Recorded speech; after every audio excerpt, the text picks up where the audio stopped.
Hi, I'm Jim O'Brien with the CU Poetry Group, and for Boneyard, generally we do a reading at the Jane Addams bookstore, but we won't be doing that this year. So we're having this virtual Boneyard. I'm going to read a couple poems. First one is a haiku from a that I've submitted for a new project. It's Haiku from Home. You can find that on Facebook. It's sponsored by a lot of good people in town. That is, woodpecker echoes through budding maple trees, pounding hearts take flight. So if you go to Facebook, look for Haiku from Home, and you will see that. That's put on by Urbana Public Arts, Champaign Moms, and a bunch of other groups that are all really good. Next, I have two poems that were submitted for another Boneyard project that will be happening later at some point.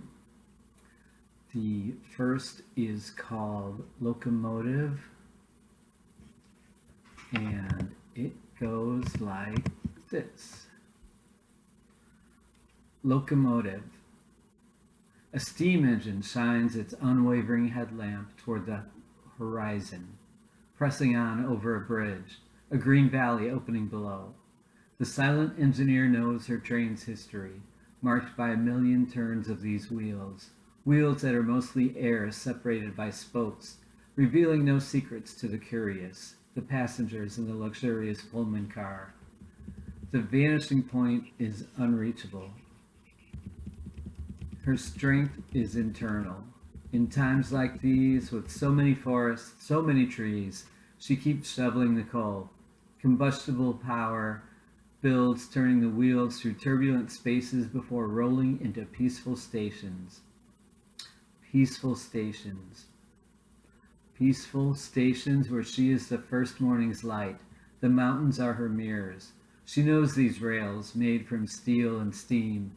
As if awakening from a dream, she arrives calling out, "All aboard! All aboard! All aboard!" That was written for a friend of ours who has a restaurant in St. Joe called the Wheelhouse. Hi, Abby. Hope you get to see this. And that was well before this virus kicked in. So, you know, it's just that kind of thing. People are always going through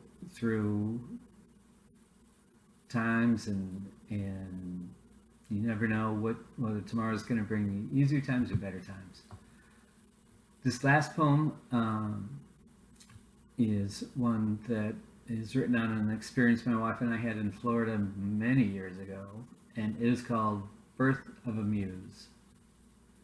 Cornrow oceans wash over your memories of standing on the beach, where you faced the breezy gulf defiant as a silo. With your towel tied around your neck, billowing like a cape, I thought you could fly. But you stayed, staring down the sunset as we became the stars.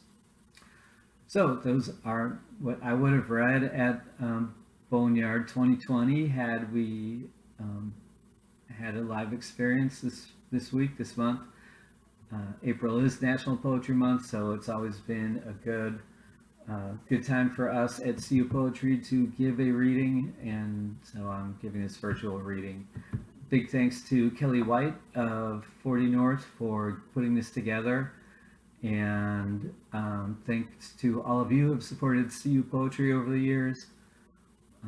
You can find us all around town, so go to cupoetry.com and see what we're up to. Join us for a workshop. When this passes, join us for our monthly open mic at the Iron Post, and until then, stay safe and take care of each other.